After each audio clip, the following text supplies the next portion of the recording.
सबैभन्दा ठुलो कुरो खुसी रहेछ हजुर। जो खुसी हुन सक्दैन, जसले गोजामा 2 लाखको पिटो बोक्छ, यहाँ दिमागमा चाहिँ 1 अरबको दुःखको पिर बोक्छ भने त्यो मान्छे खुसी भएन। गोजामा 1000 रुपियाँ लिने हो बरु 1 लाखको खुसी बोकेर हिँड्नुपर्छ, हो कि होइन? हामी ठुलो कुरो सन्तोष हुनुपर्दो रहेछ। मैले विचार गर्छु, म पहिला यत्रो मोटो थिएँ, के सोच्यो हजुर, निदमा लाउँदैन, मोटार यत्रो पेट भइसक्यो।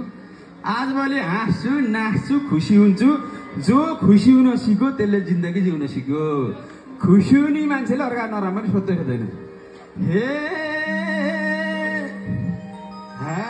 कर्मले नि भगवानले जन्म दिए होइन, कर्मले के गरो गरो भगवानले जन्म दिए, कर्मले के गरो गरो धन सम्पत्ति केही नि रहन्छ।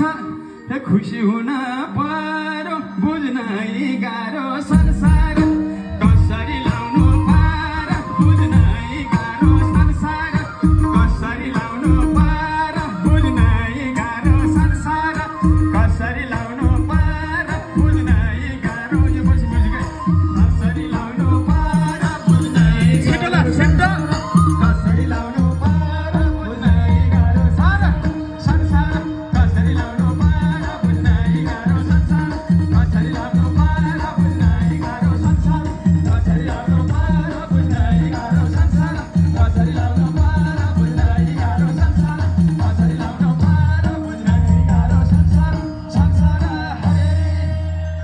राधे राधे। यति गरेपछि त महाराजी मरिसी नर्क त गइदिनु होइन। ल सबैले फेरि म राधे राधे भन्छु, सबै राधे राधे भन्नु त। राधे राधे, राधे राधे।